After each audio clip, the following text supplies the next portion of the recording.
So the tech giants have once again promised salvation, this time in the form of humanoid robots. But behind the glossy demos and smiling metal faces, I think something else is happening.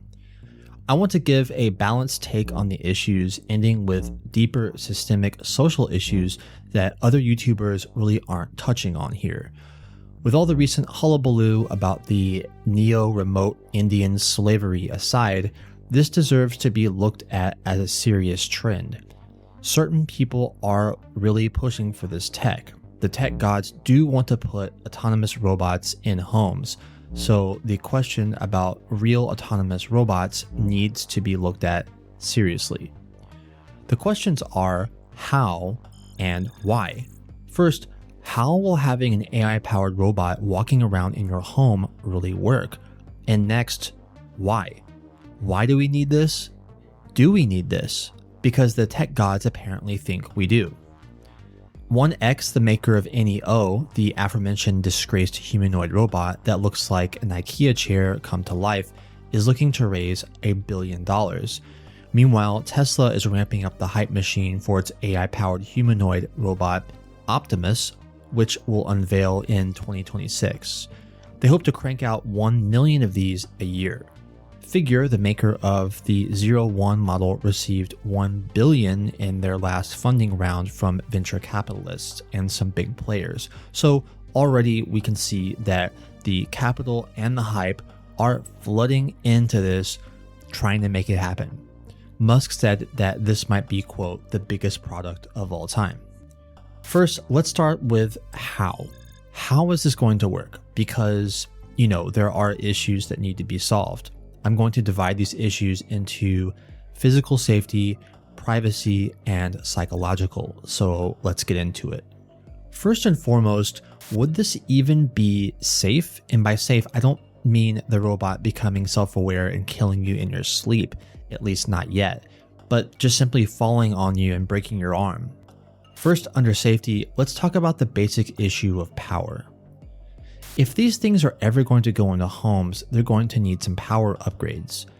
Agility's robot Digit can run for 90 minutes from a 9-minute charge, but it's bulky. Slimmer robots will have to have power upgrades, and Digit is designed for sporadic use in the workplace and not continuous home use. These things can be heavy, and for some reason that we'll talk about later, they're being designed to be bipedal, which means that if they fail for any reason, even something as simple as losing power, they would simply just fall on you or your coffee table or pet or whatever. Traditionally, workplace robots have fail-safe mechanisms that cut power in case of malfunction, but that wouldn't work here if it's just going to fall over.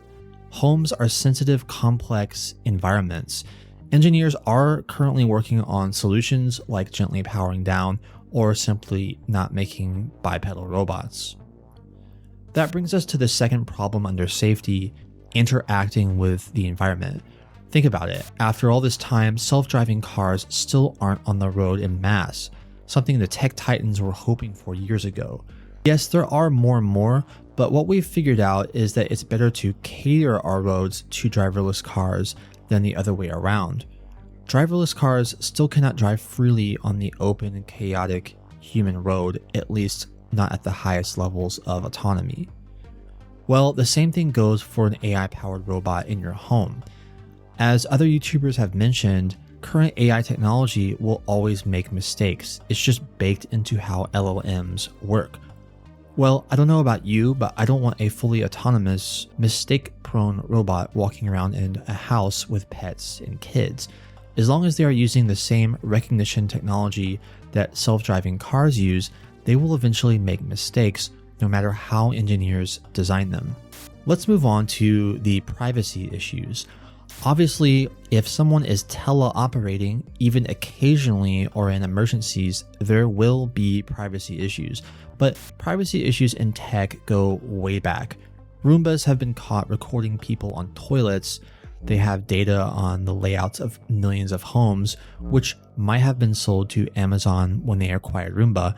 We can only imagine the kinds of privacy issues, the kinds of data selling and harvesting issues that would exist if a seeing, hearing robot were in homes. This is too much to cover here, but obviously oversight is needed. The question is, how are we going to make sure data isn't being gathered? What if they're hacked? Tech companies need data, it's part of their basic model, and they've proven over and over again they will reach out and grab it before the regulations tell them not to. There are some psychological issues as well. As AI is being unleashed upon the world at large, we are learning that one of the biggest problems with AI psychologically is that it fools the human brain into thinking it is an intelligent, human-like entity. For some reason, a lot of these bipedal humanoid robots are designed to be, well, humanoid. Some might have smiley faces or be cute or be able to emote. They might walk and ambulate like we do. I mentioned previously that this might not be a good idea, and I really wonder why these things have to look like humans, because contrary to other claims I've heard, according to a survey of likely users, including elderly and disabled people, humanoid robots are actually not what most people want. People want to feel autonomous and might feel threatened by something that seems uncannily alive. They prefer special purpose robots. They want to be reminded that it's a machine. And they prefer smaller form factors that perform specific tasks and are scared when robots move too fast or are too big. If humanoid form factors aren't what most people want, then why? Well, it might just be part of the hype machine at work. A human-like form just has more of a wow factor than a robot on wheels and brings to mind those sci-fi movies and the sci-fi dreams of their creators. AI psychosis is emerging as a serious issue already with chatbots, and we simply just don't know what the psychological effects of having embodied chatbots in homes would have. We are increasingly lonely and isolated, and I'm guessing that a sycophantic robot acting as a surrogate friend, family member, or girlfriend in your house in the long term would increase all kinds of mental illnesses. Some research has already shown that people working with robots have been mentally affected, are less effective at their jobs, possibly due to cognitive offloading, and even trust their coworkers less. But the honest truth is that the research just simply doesn't know the long-term effects of having these robots in our homes would be. So, do we actually need these things? First, let me be absolutely clear. Given the current state of our society, there are people such as the disabled, elderly, and others that could definitely be helped by a robot at home. Many on the survey I mentioned previously expressed as much.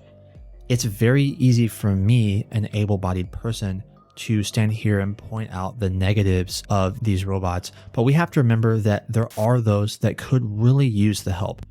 I will always maintain that technology is not a monolith and things are complex. But in the spirit of complexity, let's look at the bigger picture here. Why do we need robotic helpers in our houses, helping the vulnerable among us? How did we get here as a society? Let's take a step back and think about it holistically and not get lost in the hype. Let's agree that there are some special populations that could use one, but what about everyone else? Should we all be like the designer couple in the Neo commercial and have a robot slave doing house chores and bringing us drinks? A common thread is that the people that are pushing for these grew up on sci-fi and want to make their sci-fi dreams our reality, just like the developer of Neo says right here. This started when I was like 10 years old. I grew up reading these beautiful books and watching these beautiful sci-fi movies. Well, if you really hate house cleaning that much and you are willing to tolerate a robot with the aforementioned issues, then by all means, get a robot and save the 30 or so minutes that Americans spend doing house chores per day on average, according to the US Bureau of Labor. Roombas have been a thing for a while now anyway. However, according to the same statistics, cooking and dishes are the most time-consuming household activities. I'm not sure when a robot will be actually able to cook for you, but would you want it to? Is there no enjoyment at all in cooking for yourself or your family? Is there no zen of gardening that would be lost to a robot doing gardening for you? But some people are saying, well, I work a ton and I would just like to have some time back. Okay, I totally understand that, and the tech gods do too. That's what they're selling in these commercials. We have no time, right? And that's also one reason why the elderly and the disabled might need them. Their loved ones are too busy working. But why don't we have time? Let's zoom out and talk about the bigger economic picture here. Did you know that almost 100 years ago, a famous economist, John Keynes, predicted that in our time, we would only be working 15 hours a week? Well, what happened? True, our standards of living and consumption continued to rise, outpacing his predictions, but society's wealth has also gone overwhelmingly to the top few percentage points of income earners. Housing, instead of following the demand of people who need them, has become a speculative financial asset of people who don't, driving up housing prices. If any of those things changed, people might be able to work less. If people worked less, they could take care of their loved ones better. A study that took all the hours of labor needed in the UK to maintain a certain standard of living concluded that for a decent standard of life, about 25 hours of work was needed per week. Several governments, including the US, have floated the 32-hour work week. Although there are a lot of caveats here to be sure, and a lot to talk about in future videos, at least it shows that there is another way to go about this besides just buying more stuff, developing more tech, increasing loneliness, and exacerbating inequality. We are already approaching cyberpunk dystopia levels of income inequality, and robots like this would just tilt the system further in the favor of tech gods that already have incredible amounts of power. It would be like giving them money to perpetuate a system that works in their favor. Our loneliness would just be like more fuel for their products. Besides family not having time, there's also another reason vulnerable populations might need them. They live alone.